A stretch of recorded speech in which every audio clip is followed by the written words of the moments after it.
A very good evening to all of us, all of you who have joined here for this masterclass 7 on business to business marketing by uh, a very young, dynamic, and very well, or rather, a very loved student of the very loved faculty of the student Gitesh Chauhan here.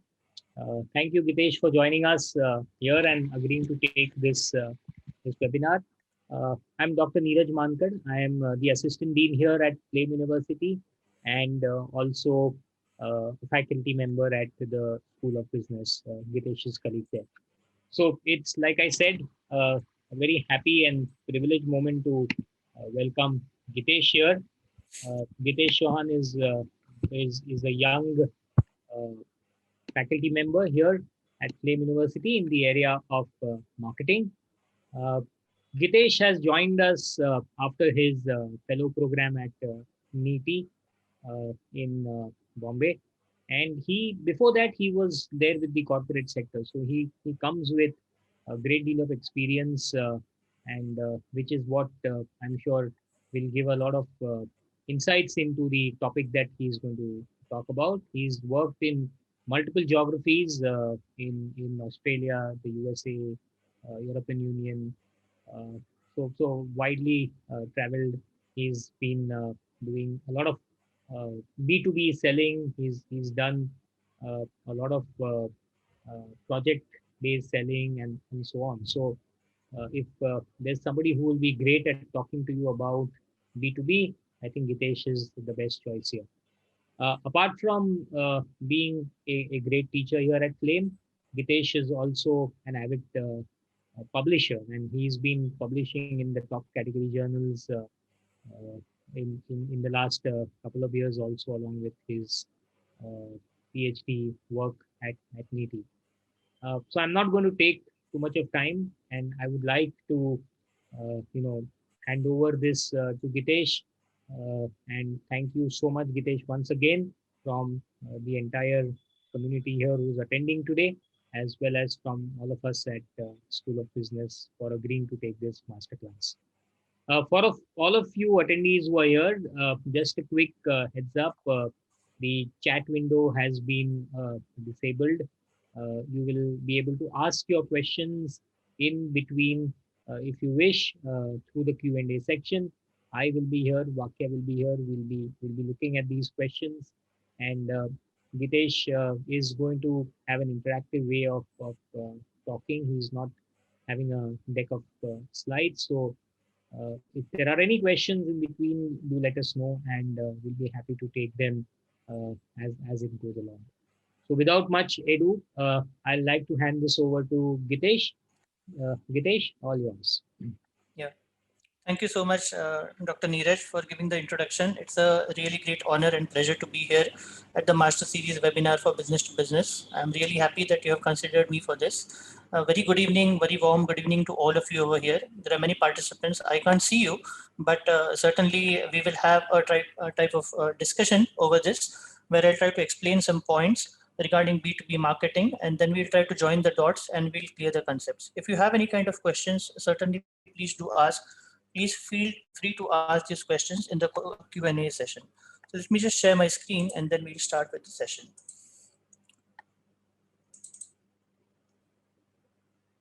Neeraj, can they see my screen? Can you see my screen? Yes, sir, you're good to go. Okay. Yes, thank you, Akya. Thank you. Yeah. So we are starting with this subject of B2B marketing, which is B2B stands for business to business marketing. So when we are looking at business to business marketing, we try to understand that how this business runs between one business and the other business. So we are speaking about business to business marketing. Now, when we are looking at this, let me ask you a very basic question. So if this is the world, this is the world. And so when we consider this to be the world, the economy of this world, where the businesses are present, okay, runs on a single word. Okay, the economy of this world where the business is present runs on a single word. So what is the word? So when there can be many answers for this, but the best answer for this is consumption. So when we look at economic of the world, it runs on consumption. So let me write it, consumption. So when you look at consumption, what do we consume? The next question is, what do we consume and how do we consume? So let us look at what do we consume and how do we consume. So there can be many things which we consume, right from ideas, right from our thoughts, right from events, right from experiences. But in a majority of sense, if you see at large, we consume products and we consume services. Now, let me give you an example of how we consume products and how we consume services. So let me show this in a format which we can understand quickly, and then we can connect the dots. So let me just change the marker here. Okay. So imagine you're a student over here of Flame University and you pass out from this university. After passing this from this university, you get a job. Okay, a job in any kind of multinational company, or you start your business. Okay. Now these are the two options which you can do. This can be a pure job and a pure business, or you can also have a mix of doing a job and doing a part-time business.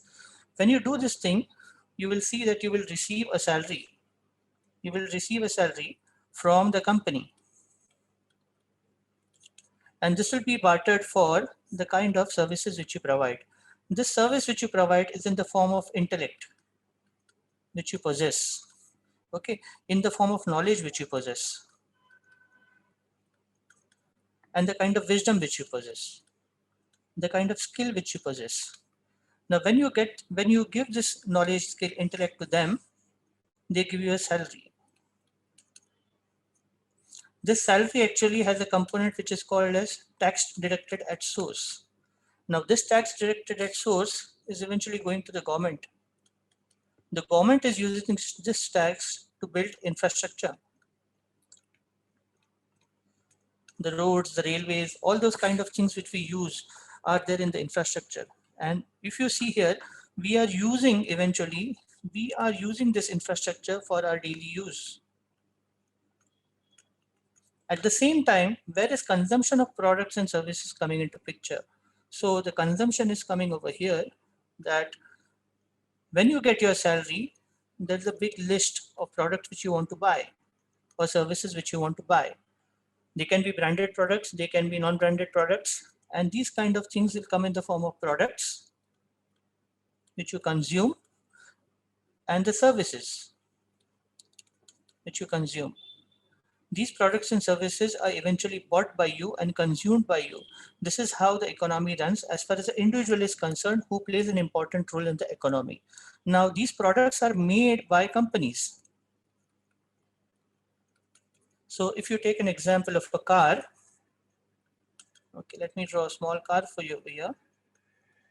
This car is made, for example, by Maruti Suzuki, which is a very common brand and a very well-known brand. So let us take any brand and you will see that this also has a particular kind of supply chain and value chain connected to it. So how is a car purchased by you? By the salary which you get from the job. But how is the car made? The car is made from metal. Okay. The metal sheets come to Bhushan Steel, which is a company, and they sell it to Maruti Suzuki. Maruti Suzuki those metal sheets to the body of the car. Similarly, shock absorbers will come from Gabriel. The tires will come from Seat or Continental Tires or MRF. Many such components go into the single car. So you see this area which I'm speaking of, this area over here is related to companies, where the car is made by the company and the metal ore or the iron ore is given to Bhushan Steel. From Bhushan Steel, it is coming to Maruti Suzuki. Maruti Suzuki is taking it and using it to make the body of the car. Similarly, shock absorbers from Gabriel are coming. The tires from Seat are coming, or Continental tires or MRF, all are coming into the car. A single car can have 400 to 500 components. So this is how you see that a resource which is natural in the form of iron ore is coming from here and getting converted into a different form and eventually getting into the form of a car which you consume. So eventually you are buying this car. So this car is nothing but the product which you buy. Then you also buy a service, which is what after sales service or after annual maintenance contract of the car, that if anything happens to the car, you will pay for those kind of services also. So it is a combination of product plus service. So from this explanation, I would like to clear this concept that we not only consume products, we also consume services, and we consume a combination of products and services. So if you look at this in the graph form, it will look like this. This is service, pure service. Like I'm teaching right now, any kind of advocate is giving his services. A singer would be performing that kind of services. Consultancy services, which are skill-based, knowledge-based, wisdom-based, pure services. So they will be here least amount of inventory. That's why it's a single dot. If you see over here, this can be product is equal to service.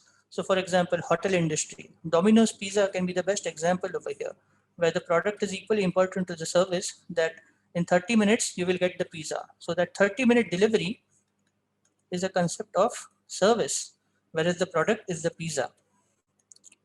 And here you can consider product is far greater than service. So if I would have asked you what is an example of where product is far superior to service, so you can consider heavy capital equipment. So what is heavy capital equipment? Consider a excavator, or consider a Volvo truck, or Ashok Leyland truck, where product is far superior to service. The cost of the product would be few lakhs of rupees, say for example 55 lakhs. Services component will be only 1 to 2 lakh rupees. So you see, product supersedes the service. All these things can be bought and we buy them together. This combination also of product plus service can be used for smaller items, like imagine in your society you have a CCTV camera. So you have a CCTV, which is surveillance. Along with that, you have a network of camera, which is nothing but a product. Along with that, you will have the services which are provided by them on an annual basis. So this will be a combination of product and services. Companies which are there in B2B, where companies sell one product to the other, they either will sell you a product, at last they will sell you a service, or they will sell you a product and a service. So these are the three basic components which we came across when we came across the consumption which happens in the world. The consumption which happens in the world consists of products, it consists of services, and it consists of a combination of product plus services. If this part is clear to you, you will understand that how one company, and then here we saw that when you are an individual, how through a job you consume a product. When your salary is deposited in your bank account, you will go and buy products and services of your choice, and that is how you will consume. And this is how the economy is getting churned. The money is roaming around in the economy. The money is moving. The money is moving from you to the company pays you the salary, your skill is given to the company pays you the salary. From that salary, you buy products and services for your daily use. And if you buy a car, then we just offer a simple example of a car, that how metal is converted into metal sheets at Bhushan Steel or JSW Steel. From there, it is given to Maruti Suzuki. This MS is for Maruti Suzuki. And from here, it is the metal body is made. Many different components come into the car, and this is how the car is made, which eventually you buy. So this is how we saw one component. So here, there's a clear distinguishing factor over here, which I would like to show, that this part of the presentation here, this is straight away B2B, because metal or natural iron ore is coming from Rio Tinto. Rio Tinto is a company in Australia. Imagine it is coming from there to Bhushan Steel. So one company, company A, is selling it to company B. Company B, Bhushan Steel, is again selling it to Maruti Suzuki, that is company C. And from company C, this is what is happening inside the company. It is taking also material from Gabriel, from Seat, and it is assembling the car. This car, which is the final product, is sold by Maruti Suzuki in the showroom, depending upon the segmentation, to the consumer. And who is the consumer? The consumer is you. So you are eventually buying the product or the service. So this is how this part which we saw was the chain. This part was B2B, business to business, where one company which has one business is selling to other company which has a second business. And what are they selling? they're selling products and services or combinations of products and services, and they're adding value. They're adding value to the business over here. And this company, which is the second company, may directly sell it or may reuse it to form another finished product. So in this example, we saw that when Bhushan Steel will sell its sheets to Maruti Suzuki. From here, they will make those sheets into a car body. So they are reusing those particular kind of sheets, metal sheets, into the body of the car, which they are making eventually a final product and selling. So they are actually adding value by changing or transforming the composition or the basic structure of the thing which they are buying. So we saw that business takes place in B2B and B2C. So now it should be understood, or it should be clear, that when an individual buys a particular product or a service or a combination of product plus service, this is a consumer, and eventually this product or service will come from some company. So this will be a company. So this will be business. So such a kind of combination where a product or service is sold to a consumer and the consumer eventually pays for that, this is nothing but B2C, business to consumer. And when two companies, company 1 and company 2, exchange their products or services for the payment, and this is either a product or service for the payment, this becomes business to business. So normally this would be like this, that you will always have a combination of B2B along with B2B to B to C. Either you can have business to business and then business to consumer. So this is one circle. Along with that, you can have this circle, or you can have, this is one circle, this is the second circle, and this is the third circle. So in the Maruti Suzuki example, you saw that the sheets came from here to here, here to here at Maruti Suzuki, and from here you are the consumer who eventually bought it. And depending upon the type of segmentation you fell into, whether you wanted to go for a high-end car, then you went to Nexa Motors and you bought the Maruti Suzuki car, or if you wanted to buy an Alto, so then you went to a normal Maruti Suzuki showroom and you bought the car. So depending upon the kind of consumer you are, they have segmented you accordingly, and that is how the B2C segmentation will take place. And this is how the format of B2B2C is there. Now, who is buying eventually? So you see that the economy will come at a standstill if we don't buy products and services. Imagine that you start your day and you don't take bath, you don't use electricity, you don't use any of the products or services, no fan, no computer, no mobile. If such a day exists in a person's life, this will be an ideal situation, but it's not going to happen, just like ideal temperature. So you see that this is not going to happen. So we certainly consume. Right now you are consuming the electricity, you are consuming the hardware of the kind of laptop which you're using, and we are consuming the electricity is there, the fan is there, all these kind of things. So considering the internet and all these products which we are consuming at the right time right now, consumption is happening at every instance of time. That's why consumption helps us in churning the economy, and the money keeps on transferring across. And that's why businesses eventually run. But then this was the first step, which was consumption. This is applicable for B2B as well as B2C. So quickly understand how consumption will be classified. Consumption is classified because you are most important. By you, that means you as an individual who buys the product, or we together buy the product, or us. Okay, we all buy the product or service. So that's why we are important, and that's why our behavior is important. And when we are the buyer, our buyer behavior is important. So when we look at the buyer behavior, which is important, let us try to classify how buyer behavior is classified. So let me put here buyer behavior. It can be classified into two major categories: B2C, which we saw when you buy a product from a company directly and you consume it, and this is B2B. This is the topic of our interest right now, but I would like to give you a comparative analysis. There can also be some other things like B2G, which is business to government, G2B, C2C. So C2C is nothing but consumer to consumer. You should not try to get you should not try to mix this with customer to customer. This is consumer to consumer. This is basically seen in the secondary market, like OLX, it's a secondary market. Locanto, it's a secondary market. Craigslist, where one consumer buys from another consumer. So this is the one. Then it is C to G, G to C, And they have also considered that all these transactions are taking place between two human beings. Even if it is B2B, there is a human being over here in company A, and there is a human being over here in company B. And when the transaction is taking place, it is a human to human interaction, even though they are in different companies.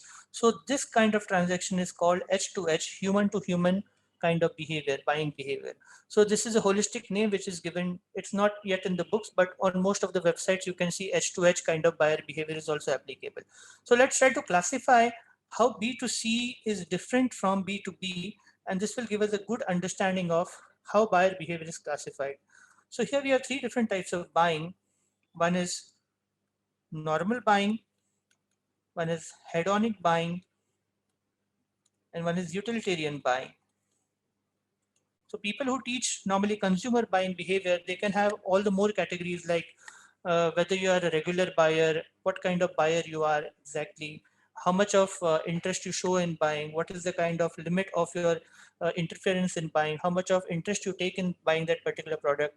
Is it a habitual buying process? So let us look at the three basic criteria of normal buying of B2C, and then we will go to B2B. But in B2C, normal buying is when you buy a particular soap. When you buy a soap and go to a medical and say, give me a soap, you don't think much. You just do the act of buying. So when you do the act of buying, you can just compare two soaps and see that, okay, this is a soap which I like. A soap costs mostly 30 rupees. So you'll just go and buy. So when you buy this particular kind of soap, you will see that you are doing the act of buying. So you just do the act of buying. But here, you know about the soap and you do the act of buying. So this is a no-do kind of step. This is no-do kind of attitude when you do normal buying. When you do hedonic buying, it is a feel-do. Hedonic is feel-do because you think more from an emotional point of view and you buy a particular kind of product. So hedonic products can be anything. For example, Valentine's Day is coming nearby and you go and buy a nice diamond ring for your Valentine. So it is more of a hedonic kind of thing because emotions and all these things come into play. So you don't think much about it. It is more feeling oriented. When you go to buy pets, for example, from a pet shop, it is more hedonic. Utilitarian, this is an important point because we will connect this with respect to B2B. This is know, feel, and do. When you say no, feel, and do, that means if you go to buy a car, so this will be utilitarian. Any kind of consumable product, for example, in the category of white goods, for example, washing machine or a microwave or a phone or a laptop, any kind of thing which has functionality, which has a utilitarian concept, which has utility, will fall into the category of no, feel, and do. Let's take an example. For example, a car. A car will fall into a category of no, feel, and do. So you will try to go and see the car. You will take the test drive of the car. You will compare the alternatives of the car. You will identify the budget for the car. You will feel the car. You will feel the car means you'll go in the showroom, take a test drive of the car.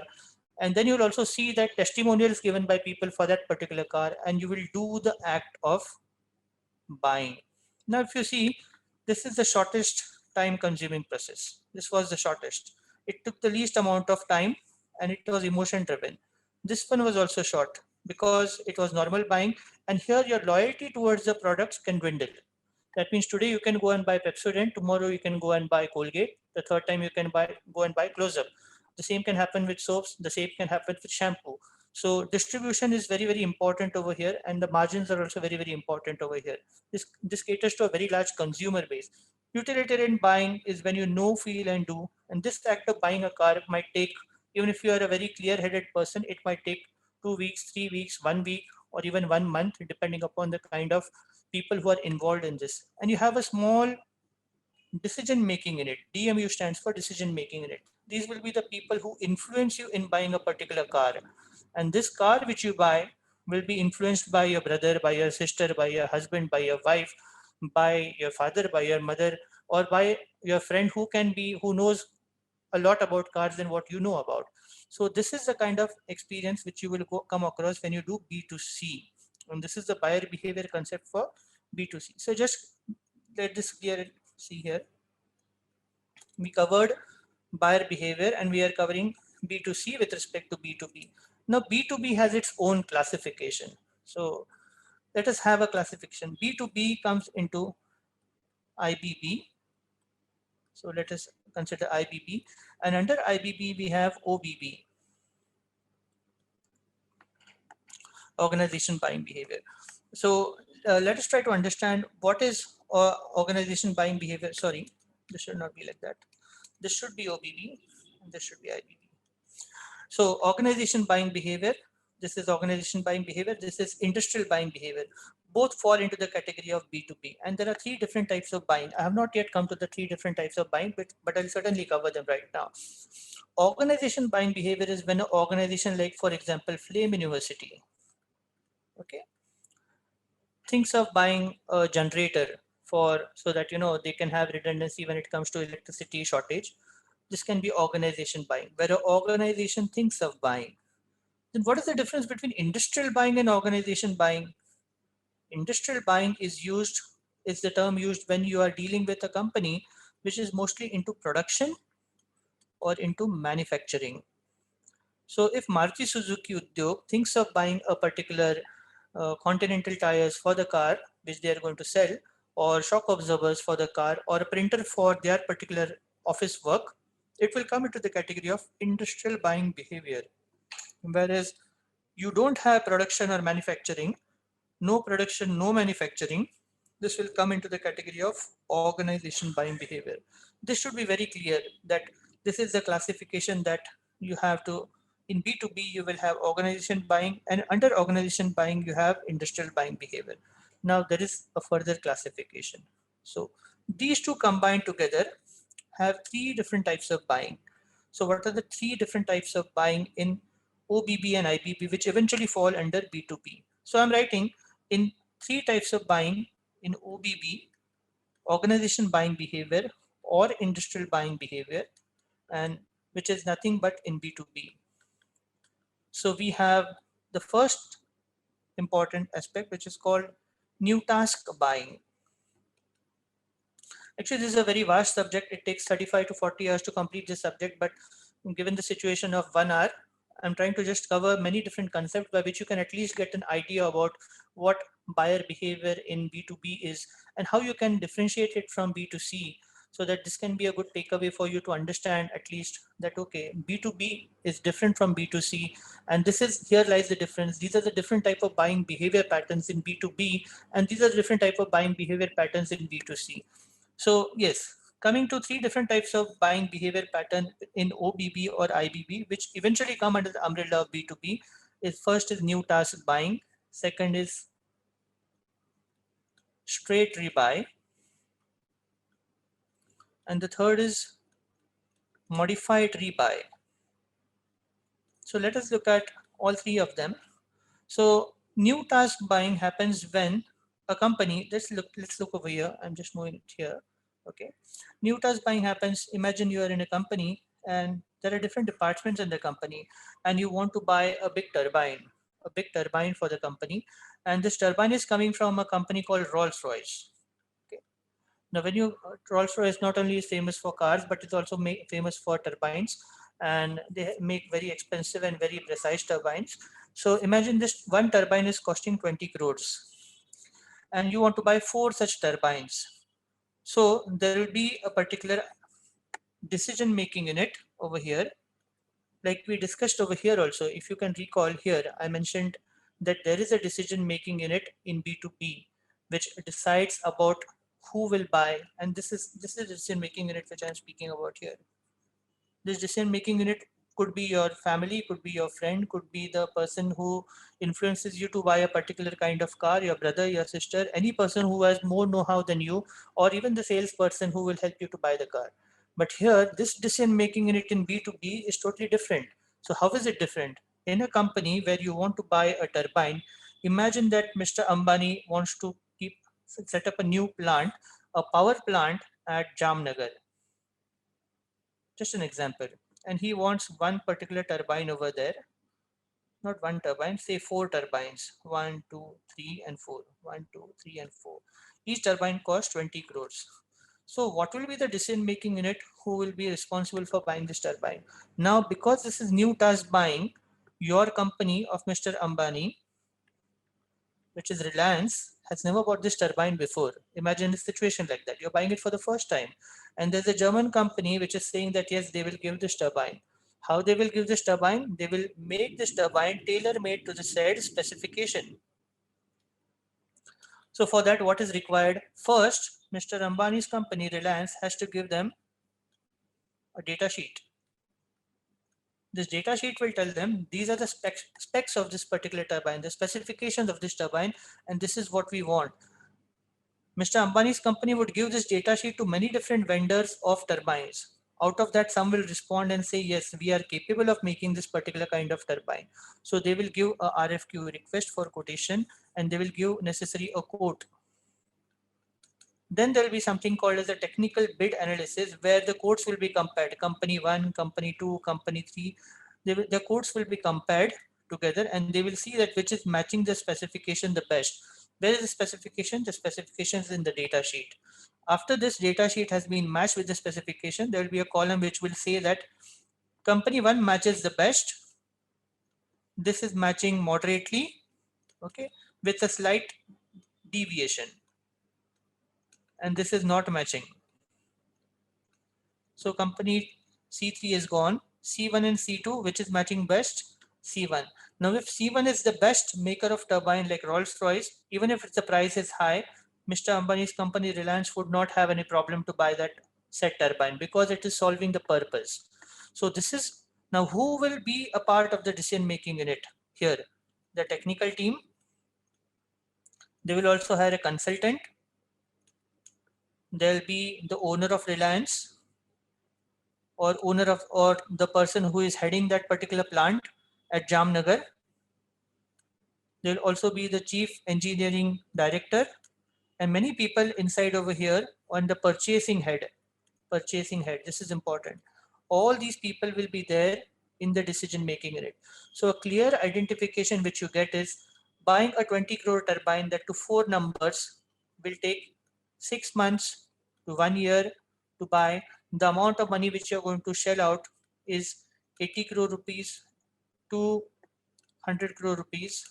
Now, when you don't know, you have not heard of how the turbine is, you don't know how the turbine will be made and whether it will meet the specification exactly, that kind of risk is there in new task buying because you have never bought the turbine.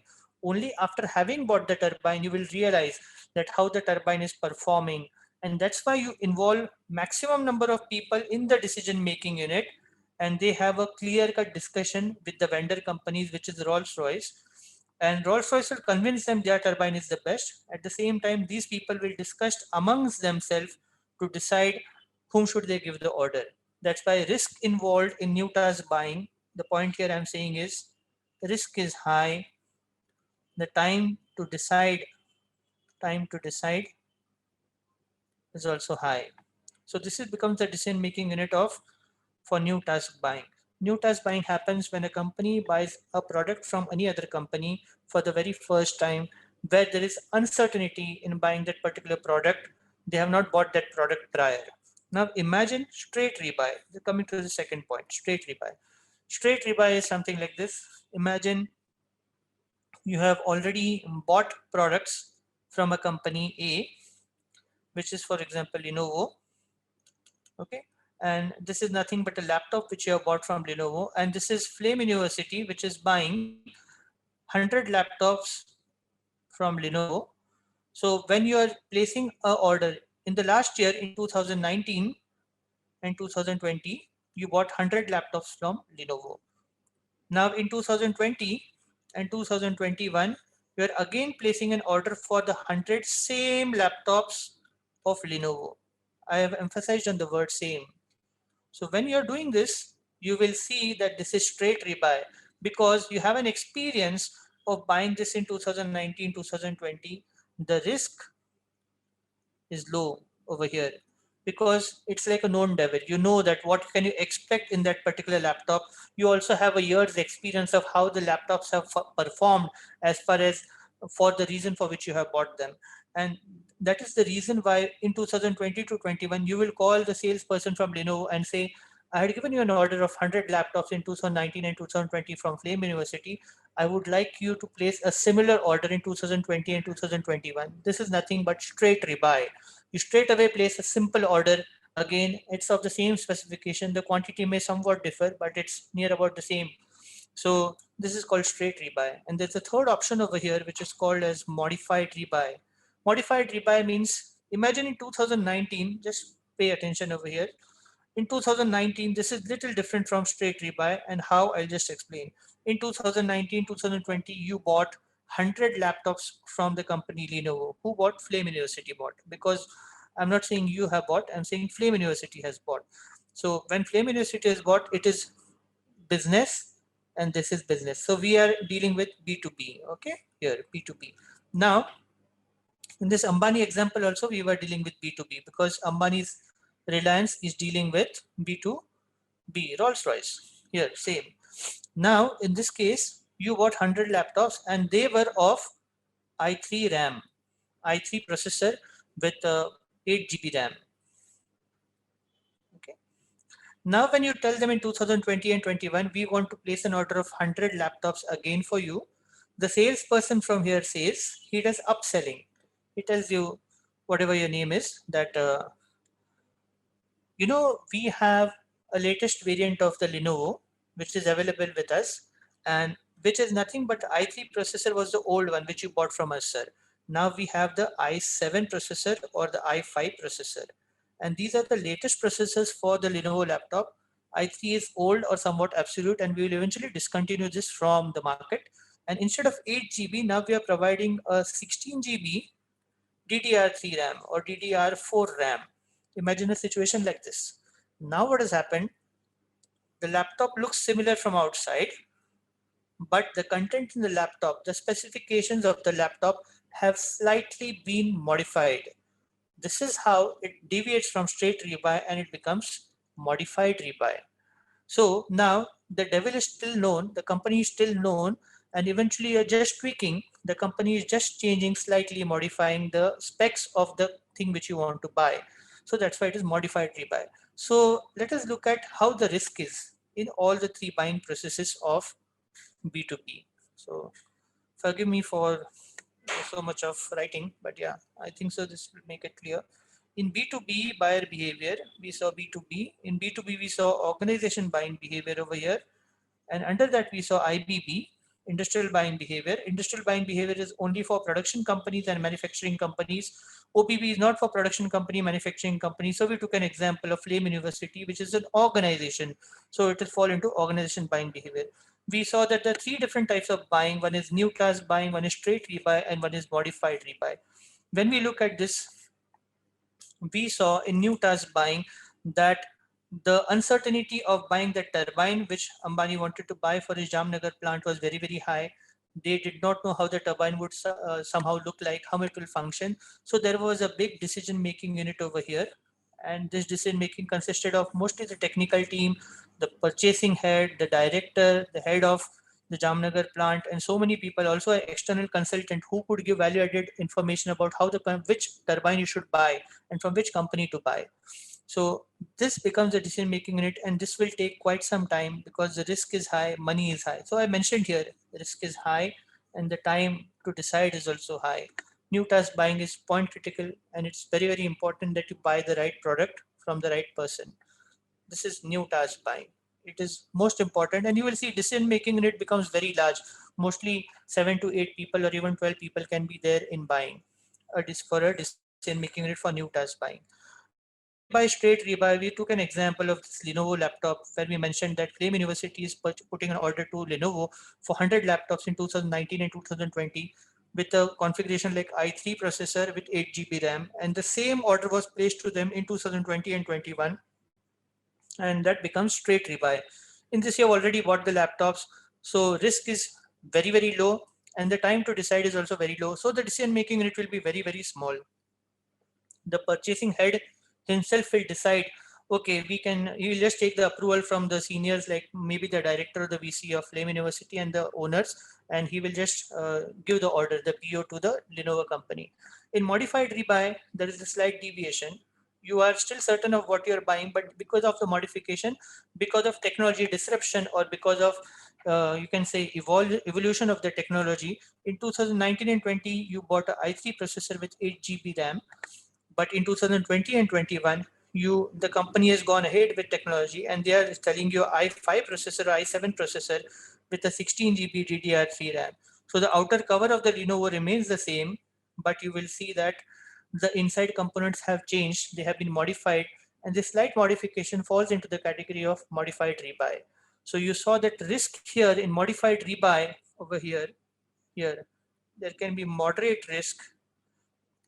Here in straight rebuy, risk is very, very less. And in new task buying, risk and uncertainty is very, very high. So here we covered basically 3 topics about the buyer behavior in B2C. We covered the buyer behavior in B2B, and then we covered 3 different types of buying in B2C over here, 1, 2, and 3. And we covered 3 different types of buying, 1, 2, and 3 in B2B. It's also important, very important thing to know that never ever, these are very strong words in English, but never ever will a company in B2B involve itself in hedonic buying. They will never go for hedonic buying. This is all, most of the things which we are buying over here in B2B are utilitarian in nature. So the companies which will buy, they will always be utilitarian. So what is the concept of utilitarian? Just recall this, what we saw. Utilitarian is nothing but know, feel, and do. So they will always know the product, feel the product, and do the act of buying. So this is how we saw that both the products can be in the category of know, feel, and do. And this is how the buying behavior changes in B2B as well as in B2C. Just let me see if someone has put something on chat.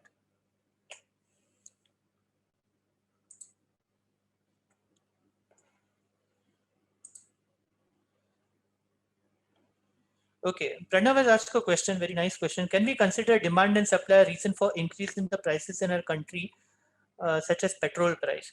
Yes, certainly, Pranav. There can be many reasons. This brings us to a very good discussion, Pranav, that petrol, for example, is coming to you from ONGC or from Indian Oil or for HP, Hindustan Petroleum. Now, this will be coming somewhere from Qatar or from the Indian Sea or the substations in the Indian Ocean or in the Arabic Sea. You will see that the demand and supply will certainly be a reason for price changes, but also there are certain kind of factors in B2B which are important. So what can be the factors? The factors can be environmental factors. There can be like COVID situation is an environmental factor, or there can be, for example, a natural calamity which can lead to environmental factor.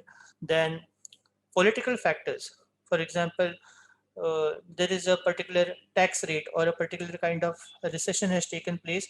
Environmental factor plus political factor where the economy is not doing very well, businesses are at their all-time low. Such a kind of situation, a political factor where a government passes a law, a political party passes a law, a ruling party passes a law saying that plastic is banned. So now what will happen to the plastic industry? That will be the situation of a political factor. So environmental factor, political factor. There are also factors which are there into a company. So the company's factors, the rules which the company makes for itself.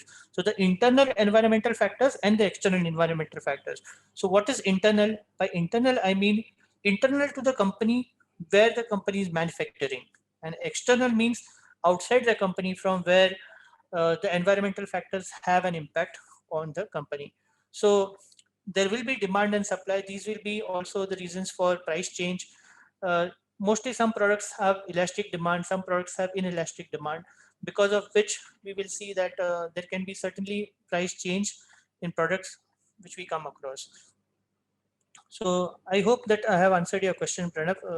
If you have any questions further, you can certainly ask. So yeah.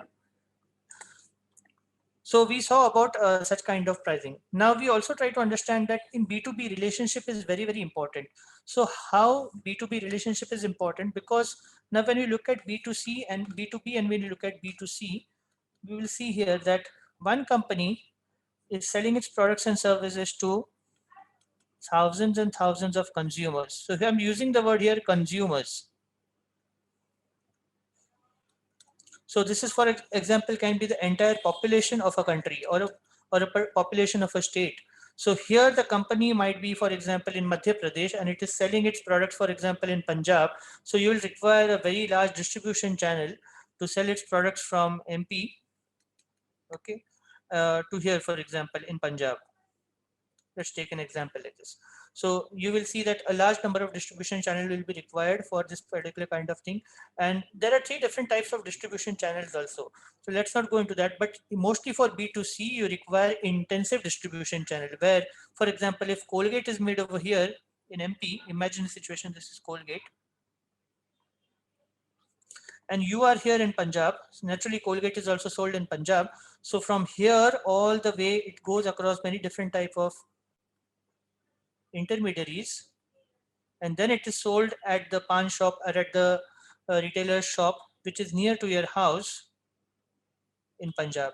So you see, this is intensive distribution where intensity is there in distribution. It reaches every nook and corner of that particular state or where the consumer is. It reaches very near to the consumer. And loyalty of such products is also different. But in B2B, this is somewhat different over here. You will see that there are few players over here. Very few players. So let me give you an example. Car is the best example because everyone has a car or everyone might buy a car or we know about cars. So how many car companies are there? Very few car companies are there. And very few car companies sell their cars to how many people? Eventually to the consumer. So there are billions of people in a country. So this becomes a consumer base. Eventually, I'm not saying this will consist of adults, this will consist of old age people, this will consist of this will be consisting of kids. That's a different issue. This will be consisting of people who don't drive. But look at a particular segment, we will say that there are adults who drive a car. So that eventually will be falling into a segment of a buyer, a potential buyer who will buy this particular car. But now these few car companies are buying tires, for example, from how many different companies? Those are also few. For example, MRF, Seat, Continental Tires, then we have Michelin tires, okay, Pirelli tires, Yokohama tires. So these are few of the companies, or these are few of the companies. So you will see that few car companies, and there are few players over here, and the volume business is very, very, very large. So if you might have observed any of these BMW series of cars, right from X1 to X7 series, they mostly have Continental tires. Now, why is it so? Why is Michelin is also an equally good company. Why is it not able to sell its tires to BMW? Because there's a very good relationship, B2B relationship between BMW and Continental tires. So why this relationship is formed? Because of long-term trust, because of connection of people in BMW who are in power with the people in Continental tires who are in power. So such a kind of bridge is made between in B2B, and you will see few car companies and few tire making selling companies, but they already have their key accounts connected over here.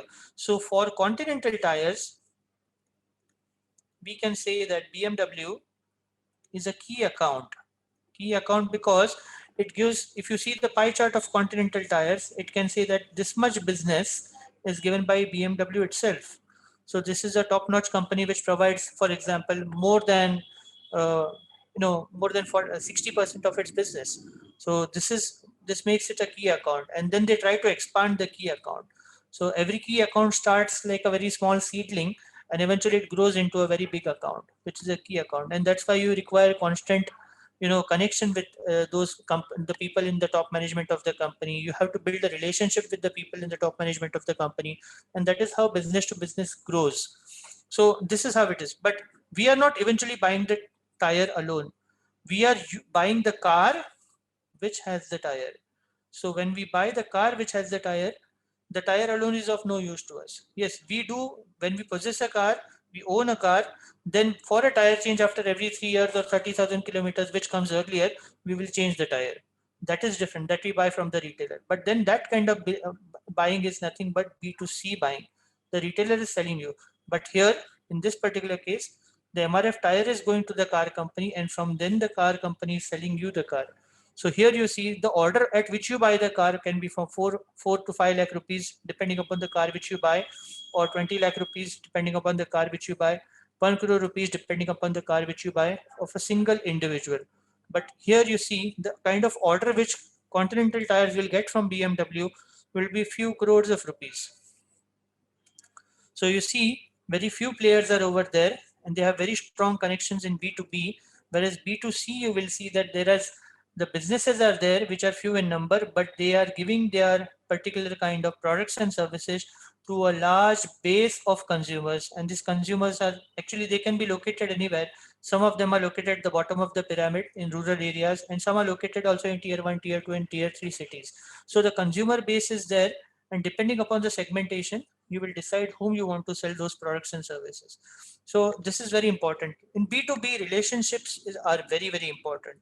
The relationships are very, very strong between. So Continental Tires and BMW can go to an extent. Imagine an office of BMW, which is over here at Kothurud. Okay, let's take an example. Kothurud is in Pune. Okay, and this is the office of BMW. Okay, is on the 11th floor of the tower. Okay, Continental Tires will go to an extent, they will take a flat over here, or they take the entire floor. This is Continental Tires on the 8th floor or the 9th floor or whichever floor is there of the same tower. Why? Because BMW is coming up with a new series, for example, XYZ series of their car in 2023. And they are coming up not with 18-inch tires, but they're coming up with 23-inch tires, which are very unique to the car. Continental Tires R&D team will work very closely with BMW so that they achieve this objective of a 23-inch tire. Now, when you have such a kind of relationship between BMW and Continental Tires, why would BMW like to go for Michelin tires? Why would BMW like to go for CEAT tires? And Continental Tires will also guard its business because BMW is giving them crores of rupees of business in a year because it's its key account. This is how relationships grow in B2B. Whereas when you buy a car from Nexa Motors or from Maruti Suzuki or from any car retailer, you will see a relationship with him is not that strong. It is just a basic relationship. It's a very short-term relationship. You buy the car, you buy the product, and then it's eventually it dissolves or it becomes diluted. So this is the difference between B2B and B2C. And what I mentioned here is very few players, at the same time large volume of businesses there. The ticket order, the order ticket which you pay, the price which you pay for a PO, the purchase order, will be in few crores of rupees. Whereas here the ticket size is very small, which I showed you for B2C, either 4 to 5 lakh rupees car you will buy, a 20 lakh rupees car, or 1 crore rupees car. Let me see, someone asked a question, it seems. Is there a question? Okay. Okay, Neha Yadav writes, if you could tell us, after specializing in the area of B2B, what kind of roles in a company a B school student expect, entry level jobs and career progressions? Okay, yeah, this is also a good question. This will be of interest to many people. Yes, Neeraj, I read that. So, so normally companies which come to B2B for any particular kind of university, mostly companies, let's consider, for example, Flame University, let's consider Somayas, let's consider any of the IIMs, let's consider Symbiosis, okay? All these big B schools, let's look at it in that way. They will have companies which are coming from the B2C segment and there are companies coming from the B2B segment. So now in this B2B segment, most of the jobs which are there will be related to sales in B2B, or they will be proper marketing jobs related to B2B. Okay, for this, these kind of jobs which are there related to B2B are content driven jobs where you can write content for B2B, particular kind of thing where the marketing things are done very differently in B2B as compared to B2C. They don't have necessarily they are not very strong on Facebook, they're not strong on different kind of social media platforms, but they will be certainly strong on Twitter at times, they will be strong on LinkedIn. So they play a different, they approach their customers in a very different way because so there will be an option where you can write, we can become a content writer for marketing of B2B content, or you can be in B2B sales. Most of the job when companies come, either insurance companies will come and they will say that, yes, we want you for B2B selling. Then this concept which I mentioned to you here about decision-making unit, this is very important. You should know the people in the decision-making unit. Who are the people in the decision-making unit? And there can be initiators, there can be gatekeepers, there can be users, there can be purchasers, there can be deciders. So there are many different types of people in the decision-making unit. And like I mentioned in the turbine example, for a new turbine buying example, there can be 8 to 9 to 12 people in a decision-making unit who will decide eventually whom the order goes to. So when you are in selling of B2B, you need to know how to approach. It's very important. You need to know how to approach a decision-making unit and whom should you connect with over a period of time. And you should try to get each and every person at your end. For example, the user, I had a student, his name is Navin Krishnan in Somayas. He was working with Godrej for selling of forklifts. So he always used to tell me, sir, Reliance is calling us for buying our forklifts, but they have decided mentally that they will be buying forklifts of a German company. So they just wanted Godrej to come and give an order over there. But eventually it necessarily never materialized that, may give a quote over there, but eventually they never gave the order to Godrej. This is important, that there can be favoritism of a particular user or a decision maker, that he will say he needs a German machine only. So then this favorism will lead them to buy a particular make of product which is German made, German nationality made. So such kind of things also happen. So when you are in B2B selling, your approach is very important. You need to know how relationships can be made, how to establish connect with power. Most of the people also will recruit you for insurance based selling. So insurance based selling can be either you sell a term insurance to an individual, or you sell ICICI Prudential will sell a term insurance to all the people who are in Flame University, or all the people, for example, who are in a particular company like Tata's. So this kind of insurance selling is B2B selling. So like Dell is selling laptops straight away to a company like Tata. So that kind of thing will be into selling. And then you'll always have a marketing kind of profile. You also have a profile which will be basically into market research, where you'll try to understand that how to price the B2B products. For example, if you have a Black & Decker or a Hilti drilling machine, what should be the price of a Black & Decker or a Hilti drilling machine as compared to a Bosch drilling machine? So you can very well understand that the Bosch drilling machine is very powerful. It has a nice brand image. So the brand identity and the brand equity of that particular product is very high. It's German. So because of that, it can also sell for 6,000 rupees. But Hilti and, for example, Black & Decker don't have that kind of strong brand image, even though they're using the same components. So that's why how to price these particular kind of things. So then there are many different type of marketing tools or market research tools which come into play. Like you can use conjoint analysis, you can use different type of tools and techniques by which you can price a particular product very carefully. So when, for example, Kia came up with a car like Seltos. So for B2C, when Kia came up with a car like Seltos, Kia is selling the Seltos to B2C segment. So why is Seltos priced at 13.5 lakhs, for example, if this is the price? Why is Jeep Compass priced at 13.5 lakhs? Why not 14 lakhs? 14 is a better number. 13 lakhs is a better number. Why 13.53 lakhs? Such kind of answers can come through marketing research. So in B2B, you can also have an area of marketing research over here, which is important for students. Depending upon the aptitude of students, if you are good at understanding numbers, analytical skills, you should go for marketing research profile for sure. If you have a flair for communication, you can deal well with people, a type A personality, you can understand human sensitivity well, you should go for B2B in sales. Certainly, if you are good at marketing, understanding ideologies, working in a marketing team, you can go for this. If you are very good in writing skills, content generation, you understand the pulse of people, you can go for selling content also. So there are many different profiles, and because of the digital era, there are still more profiles which are available. Most of the profiles are in sales. I hope that has answered your question, Neha.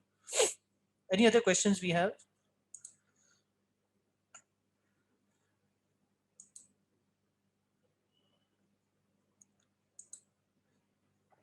Neeraj, should we start with the question and answer session before I wind up, or how? Yes, I think we can look at the questions now. uh, if there are any questions coming in from Anybody in the audience? Anything else that you would like to ask? We still can look at a couple of minutes. But great, Gitesh. I think that was a great insight in a very short time. I know for sure, having myself done a lot of B2B work many years ago. Perhaps Mhm. that was dinosaurs years ago. Now it looks like that. But yes, it's interesting, and you've given us a great, concise understanding of what happens in B2B section in the various different roles that students can come. Thank you so much, Gitesh, once again from all of us who heard you, especially the participants. I'm sure you would have got a great insight into some of the intricacies of B2B marketing there. Uh, if there are any more questions, we'll be happy to ask them. Please keep sending us questions. You could send. Oh, there's one question here, Gitesh. If Siddhi is asking whether we can, how do we deal with favoritism in B2B if product parameters are same? Okay, very good question, Siddhi. I really like this question. It's a very interesting question. So what Siddhi is asking is that, for example, you have two companies. The name of the company certainly will be different. Let us take an example here. That let me just draw this. Okay, it's a good question. Actually, only people who have certain kind of experience can think of such a question. But if you don't have experience in B2B, but still if you have thought of this, it's a good, very nice question. I like the question. If you have company A and if you have company B, the name of the company is different. Okay, so this is company A and this is company B. The names are different. The products are near about similar in all possible ways. So they use, in fact, for the metal which they use in this product is from the same vendor. So this vendor A, is giving the metal sheet to this company A, and also it is selling the same metal over here. Similar kind of structures as far as a machine is having, and all these things are okay. But you are a salesman over here, okay, and you try to understand that there is a particular favoritism that when you are selling, you are getting an order from company A, but here when you're trying to get this order from here, this is not possible because there is a salesman over here who always gets this order over here. Now this salesman is from company XYZ and this salesman is for company ABC. So you see this difference that XYZ gets an order from company A, ABC gets the order from company B, ABC can't get the order from company A even though both the products are near about similar, or this is a kind of situation. So this favoritism occurs between two companies. Then the important parameter for to solve this is power. You should be in touch with the people who are in power in these particular companies. So if you are in sales in XYZ, you should be in touch with the top notch, top boss over here or the top management over here of company A, and try to establish a connection over here in company B if you want to have this order. If you are not going to do this thing and going to be in and going to attack the decision making unit of company B but not reaching the power, then you will not get this order. So power along with relationship play a very important role. Many big people or many CEOs from big companies, they go to play golf and they will come on every Sunday morning at Oxford golf course, or there are many different golf courses in different cities. And while playing golf, they will casually chat and they'll say, "Hey, I'm coming up with an order, a big order in the next quarter of 2021, and the order quantity is this much. What is your, what is the kind of best deal you can give me?" This is what they discuss while playing golf, and eventually they'll say, "Okay, I will give you this at this particular price. Tell your purchaser to eventually give me the order for that, or place the pricing in such a fashion, and I will only give it to you." So this is done on basis of relationship, long relationship, that the company will deliver the good, but eventually the relationship is so good that it will always go over there. And power. So power means you should be in touch with people who are in power. If you can break this thing, so when people from power move, or the relationship is, you can ice break this relationship, then Siddhi, in that situation, you can win the order. When I have Right. been in sales, in international sales, I have seen this thing. You try for a company, it will not budge. That's why, because they have their key account for those companies, Like Continental Tires, BMW is an excellent example. It will not allow Michelin Tire and Yokohama Tire to come over there, even though they might be superior in quality also. Yes, that was a good question. I like the questions. Yeah, we've got a couple of more questions also coming up. I think we'll take these two in the interest of time. Gitesh, if we can quickly, Yes, yes. Gitesh talks about in B2B selling, how do you deal with companies who are keen not only to decide on price and not on quality? It's a, it, Okay, so Hitesh, this is also a good question. Imagine that you want to buy a particular product and you're not buying for the government sector. In the government sector, Hitesh, what happens is eventually they go for the L1 order. L1 order is the least priced order. Irrespective of the quality, they will go for the least particular price order.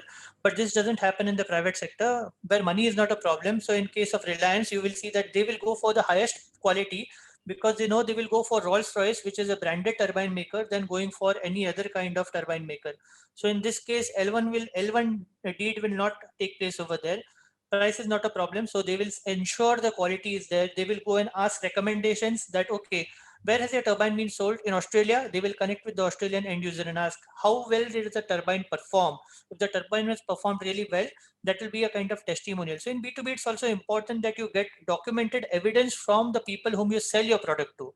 So Rolls-Royce will get a documented evidence from an Australian company whom they sold their turbine and say, hey, Mr. Reliance, see this. This is documented evidence. It is just like a testimonial emphasizing that the quality of the product is good. Yeah. So that is how they try to do it where money is not a problem. right. I hope that answers your question, Hitesh. Yeah. Shrishti is asking, it is difficult for a new company to enter into B2B market. Yeah, it will be difficult to enter into a new market. If you have a product which is a technology disruptive product, you should not have any problem. But eventually the growth is like this. You sow a seed today, then a small plant will come out of it, then eventually it will grow still further. Eventually it will grow further. So for it to become a big tree like this will be like a key account. So somewhere Continental Tires started like this with BMW. And today BMW has grown like this for Continental Tires. So this is from the view of Continental Tires that BMW has become its key account. So if you have a disruptive technology innovation, then it should not be a problem. Right. I think Sharad also is asking a question that where do you draw the line with respect to what you do to develop the relationship? Because we Yeah. said it's a Yes. relationship based. Yes, Sharad, this is a good question. See, actually, what happens is under on ethical norms, companies should abide by all these kind of things, and they should see that they sell products in the most ethical way. But depending upon the kind of experience people have, different people have varied experiences. Some companies portray that they are ethical, but they don't do things in an ethical way. Eventually, the person who wants to buy the product is a human being like us. So he has his own kind of weak spots where people can be bought, decision makers can be bought. You can bribe them and eventually get things done. So it happens in all sectors. It happens in many different countries, and where power meets power, a lot of money laundering happens, but we never know about it. But that is how it is. Yes.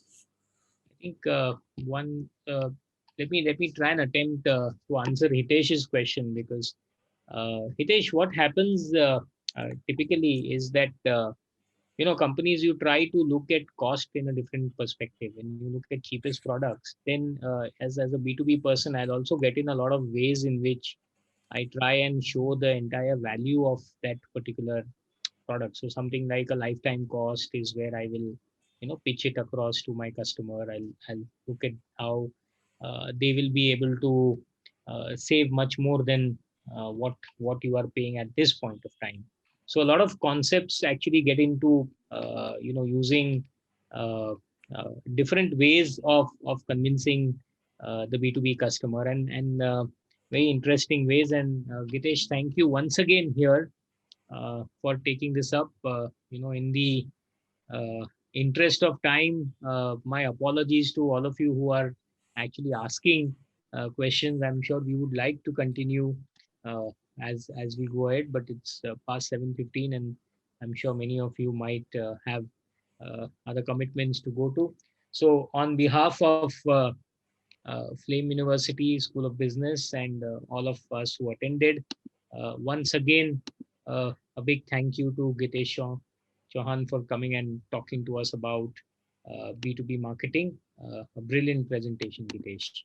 Thank you, Dr. Uh, Neeraj, and thank you very much to all of you for joining this presentation. Thanks right. a lot. Thank you to Vakya also. Thanks a lot. Thank you. So I'll also like to invite all of you for the next masterclass, which is due to be on the 19th of March, same time, where Professor Shilpa and Professor Diganta from our Human Resources Department will talk about emotional intelligence and how should you use it in the workplace. So once again, thank you on behalf of everyone here at Flame University for joining us. Have a good evening, a very great weekend, and stay safe. Bye bye. Bye bye. Thanks. Bye.